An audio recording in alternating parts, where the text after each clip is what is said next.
We're getting very close to the end of our SIOP components, but our next component in this series is lesson delivery. So the background to this is that good preparation is always the first step in delivering a lesson. And we talked about this when we were talking about lesson preparation, one of the first components in the SIOP model. But this leads to the careful then implementation of all of this preparation. And that's where lesson delivery comes into play. So this component focuses on monitoring the success of a lesson and helping students meet the objectives. So how well the content and language objectives are supported during the lesson, to what extent are students engaged in the lesson, how appropriate is the pace of the lesson to the students' ability levels. And then there are many parallels then between lesson preparation and lesson delivery. Both components are very closely linked, and the effectiveness of the delivery is sometimes you can trace it back to preparation and how well a teacher prepared for the lesson. So I included a video here of Miss Moreno. She's a third grade SIOP coach, and she kind of illustrates this planning and delivery process for English language learners. So feel free to watch that on your own. I won't play it now during this presentation. And then the content objectives. So this is one place to start as we're thinking of lesson delivery. They should clearly be supported by the way you're delivering the lesson. So they really do remind everyone of the focus of the lesson and provide instruction for lesson procedures. Just based off of our Jumpstart lessons, everyone really seems to have a handle on content objectives. That's not the issue at all. And you're probably most familiar with these objectives because if you've ever had to write a lesson plan before, which many of you have, you've had to outline content objectives. And so we know, at least from the SIOP model, that you want to make sure that you're writing them in a language that's understandable by your students, and that's because you want to go over them with the students. So you want to state them, maybe you display them somewhere, but if the students can't understand them, it's pointless. We want to make sure that however we're writing these objectives, we're writing them in a way that our students can understand them. There is a quote here from Schmoker. He wrote that whole class lessons focused on a clear learning objective in short instructional chunks or segments, punctuated by multiple cycles of guided practice and formative assessment. So that's really what we're kind of shooting for when it comes to a learning objective, a short instructional chunk or segment. There are times during the lesson when you're going to need to offer explicit instruction as a teacher, and then other times when students should be practicing and making progress towards meeting the objective. So we have to keep in mind that there's this balance, this dance that we do where we need to provide instruction. That's our responsibility. But also we have to allow students time to practice that and show us that they have mastered those objectives or met the objectives. Language objectives are also objectives that we want to include. And so from our Jumpstart lesson, it was clear that some of us either forgot about them, overlooked them, we're just not familiar with writing them. And that's okay. This is part of the practice. As you're thinking of English language learners, you want to keep in mind that they are not only concerned about the content, but also what am I going to have to do with English, especially since I'm not familiar, that this isn't a language that I'm, completely familiar with. So by outlining those language objectives, not only are you clearly looking at your lesson and saying, okay, I'm requiring these students to speak with one another, and I'm requiring them to read independently, whatever, those language skills are that you're addressing. Not only are you thinking about them in terms of your English language learners, but you're also, because you're going over them with your class, allowing your English language learners this opportunity to see what's going to be expected of them ahead of time. So at the start of your lesson, when you go over them, you've given them this very clear picture of, okay, this is what I'm going to have to do during this lesson. And then they can kind of come to terms with it. We've talked about affective filter before in the semester, and it applies to this as well. We are able to lower that affective filter by letting them know up front, you're going to have to write today, and you're going to have to work with a partner today. They know that, and they can kind of expect that throughout the lesson. So teachers and students benefit from having a clear language objective that's written and reviewed during the lesson. No matter which language objective is written for the lesson, a teacher needs to make sure that they're addressing it explicitly during the instruction. So the example I have here is if in a first grade language arts lesson, one of the language objectives is to retell a story, that teacher needs to spend time just reminding students or reviewing how you go about retelling a story so that students know what they have to do, but also that instruction has taken place.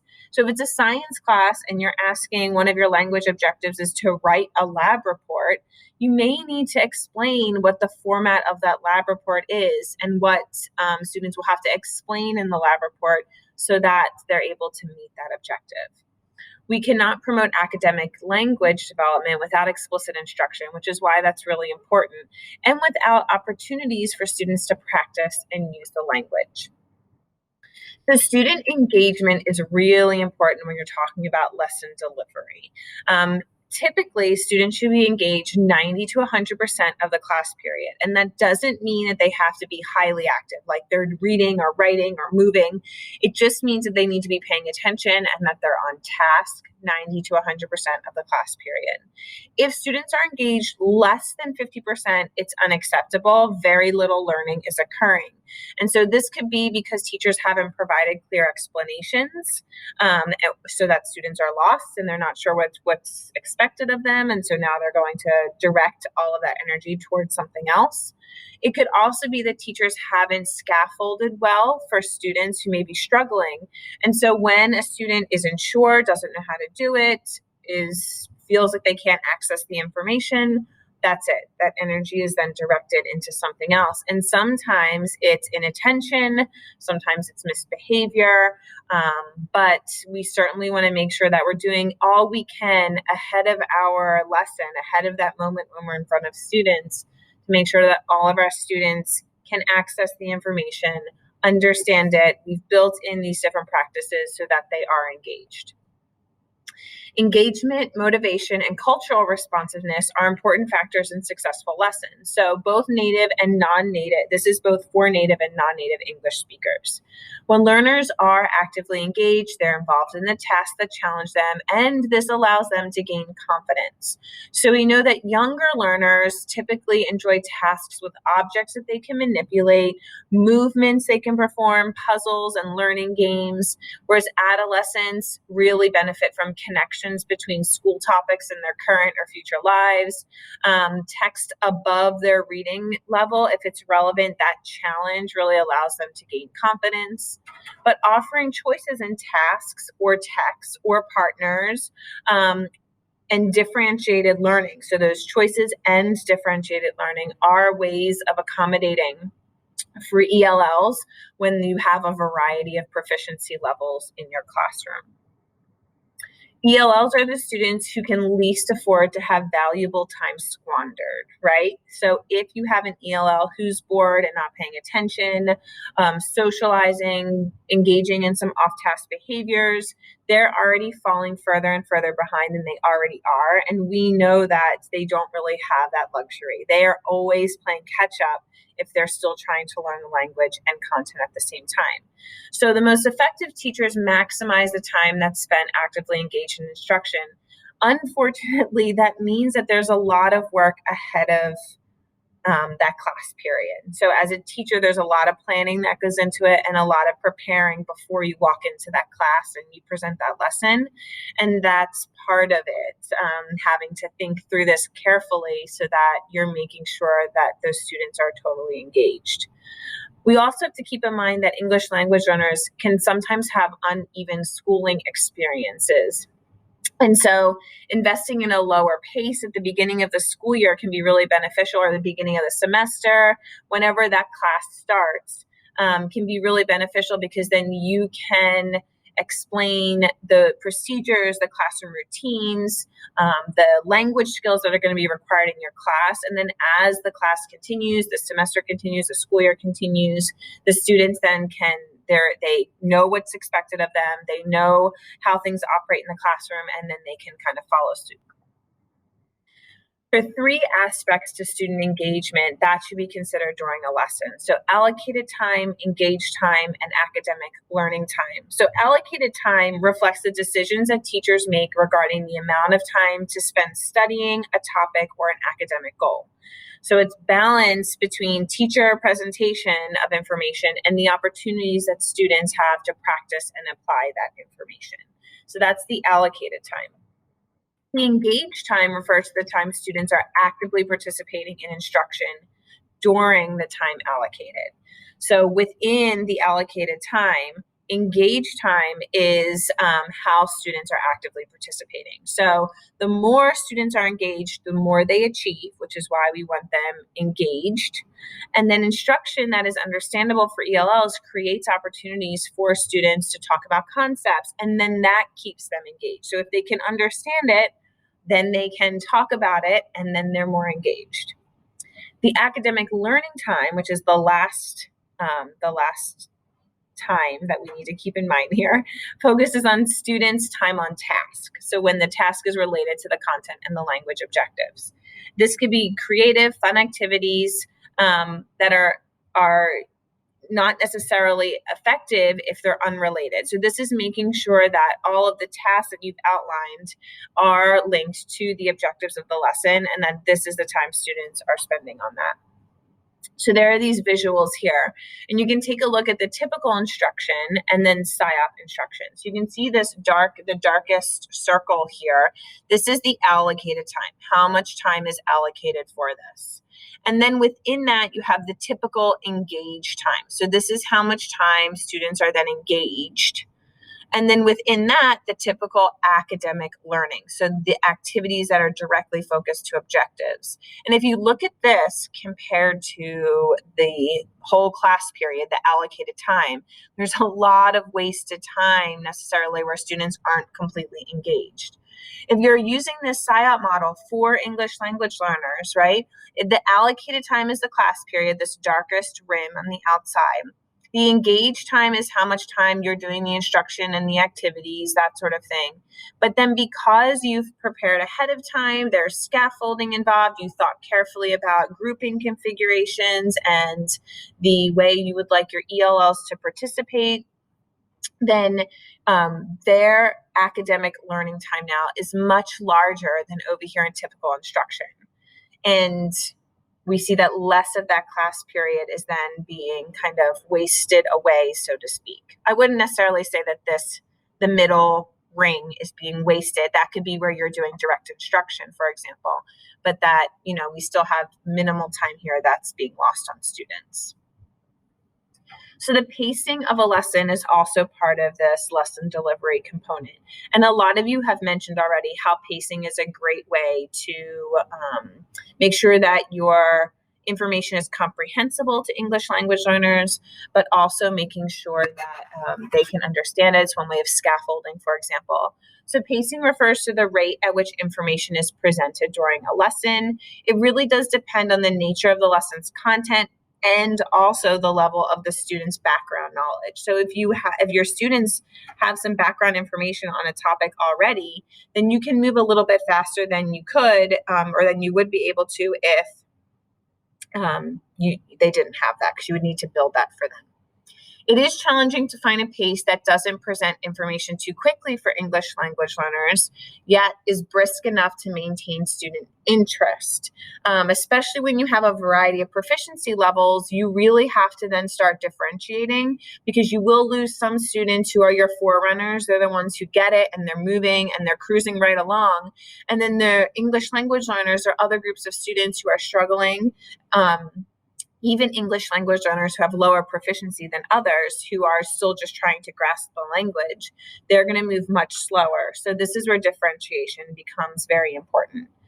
Finding an appropriate pace requires practice. And then this really it becomes much easier when you are familiar with your students, you know their background, you understand their language, proficiency levels, you know what to expect of them. And so you have to give yourself some time, especially at the beginning of a semester, at the beginning of a school year, depending on how your school schedule is set up, to get to know your students, not be too hard on yourself when it comes to pacing, because once you're familiar with them, you have a great sense of it, you'll know how quickly you can move in some areas over others.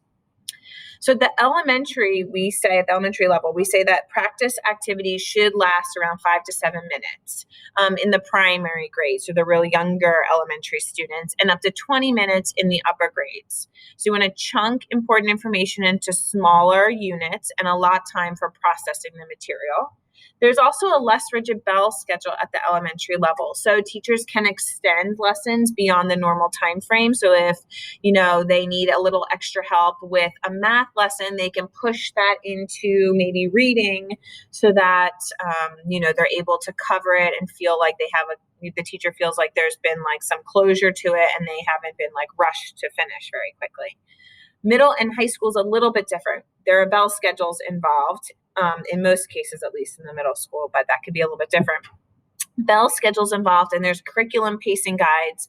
And so there does seem to be a little bit more of a pressure from those two factors. And you also want to make sure at the middle and high school level that you're carefully selecting the most important concepts to spend extra time on. So really going back to your objectives for your students and thinking, is this activity worth the extra time, or would it more appropriately be placed somewhere else?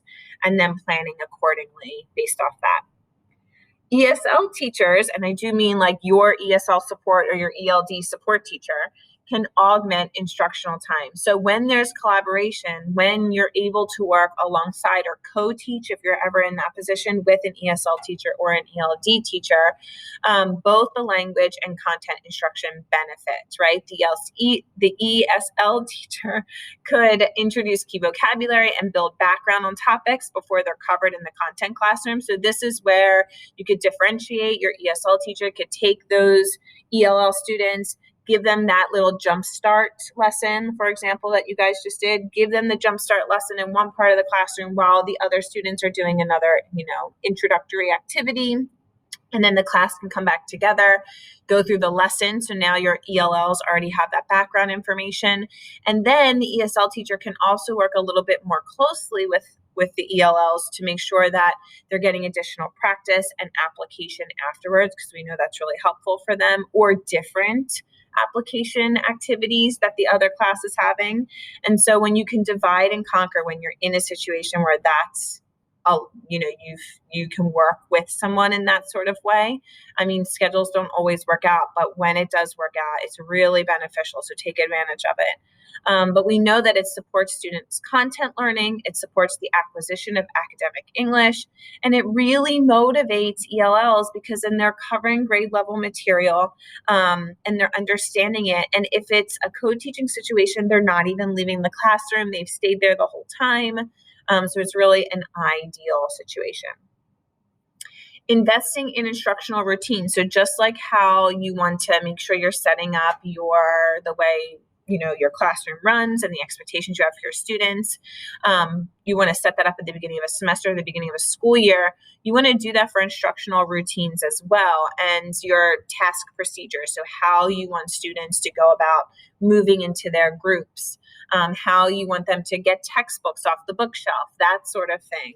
If you set those like clear routines and procedures at the beginning of your semester, at the beginning of the school year, you're saving a lot of time at the end because it's an expectation. They know what to do. It gets to a certain point where you can just say, grab your textbooks, and the students know this whole row goes first. When he gets up out of his desk, I'm allowed to stand up.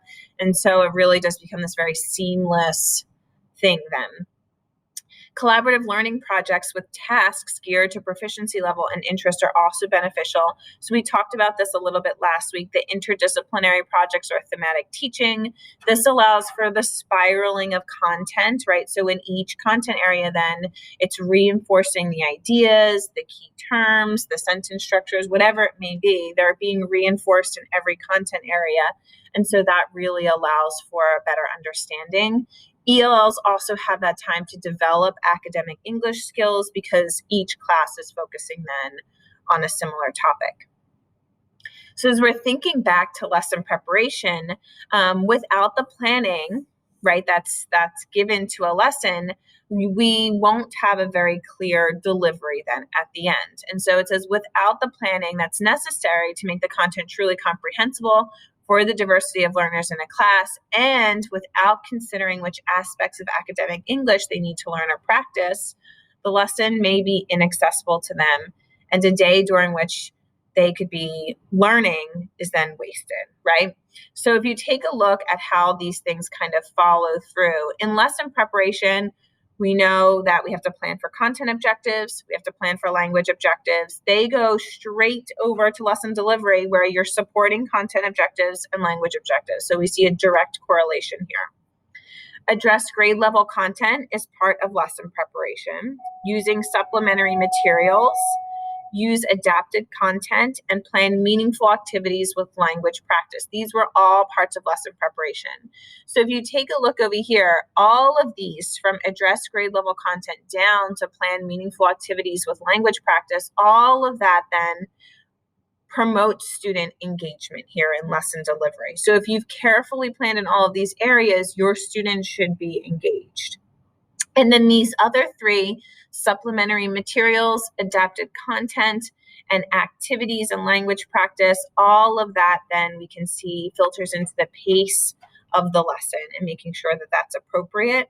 So if you have a lesson that just goes totally awry, just blows up in your face, I've for sure been there 1,000 times. You can sometimes take a seat, digest it for a second, and think back to the preparation. And if you can pinpoint where you struggled, for me as an early teacher, those supplementary materials, that's where I was struggling. I was desperately floundering to just stay a step or two ahead of my students. And so in the beginning, this is where I struggled, and that's where I had issues with the pace of my lesson. But you can see how they're so connected. In time, this becomes second nature. So as a new teacher, don't be too hard on yourself. With time, you'll get the hang of it, and this will be something that becomes second nature to you. So content and language objectives, we're going to come back to them very quickly because I do think it's worth re-mentioning. Not all students are going to master the objectives on the first day, right? But students should make progress toward mastery. And that word mastery drives me crazy. We still have to keep in mind these are elementary students and middle school students and high school students.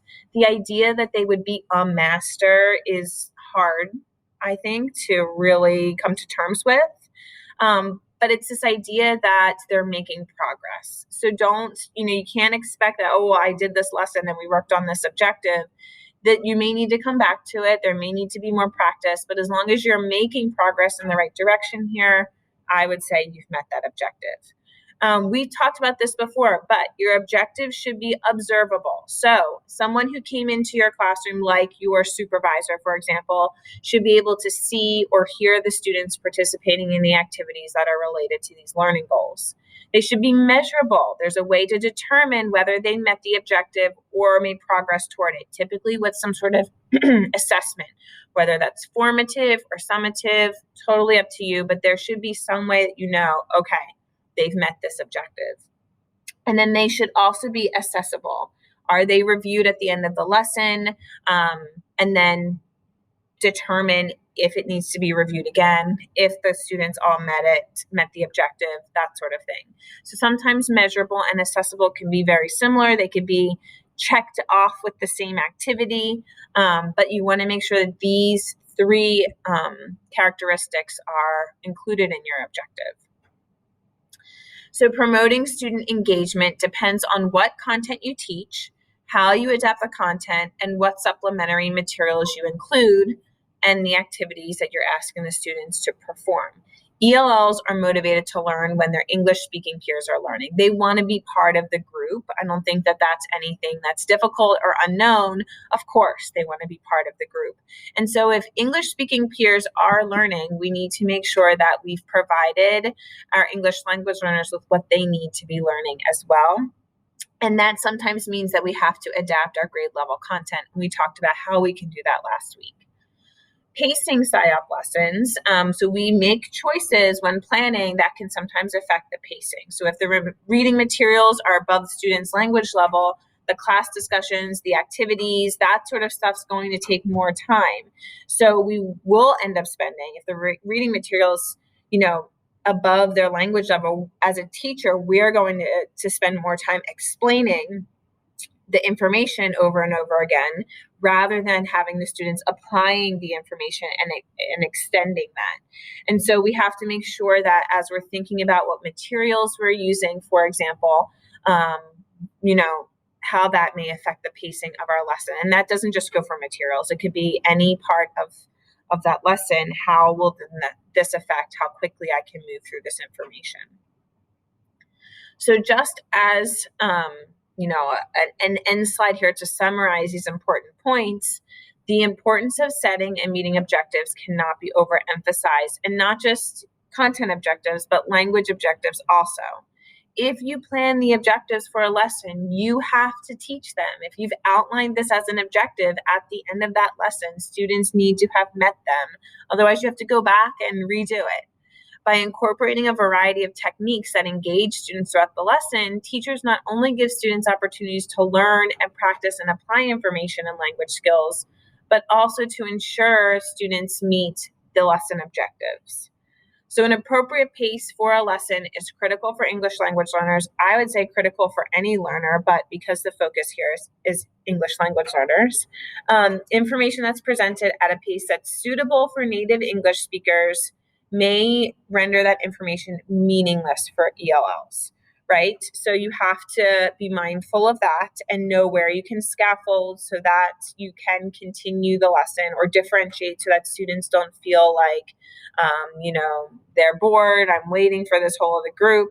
So keeping that in mind. And finding the right pace for a lesson really does depend in part on the content of the lesson, but also what prior information students already have.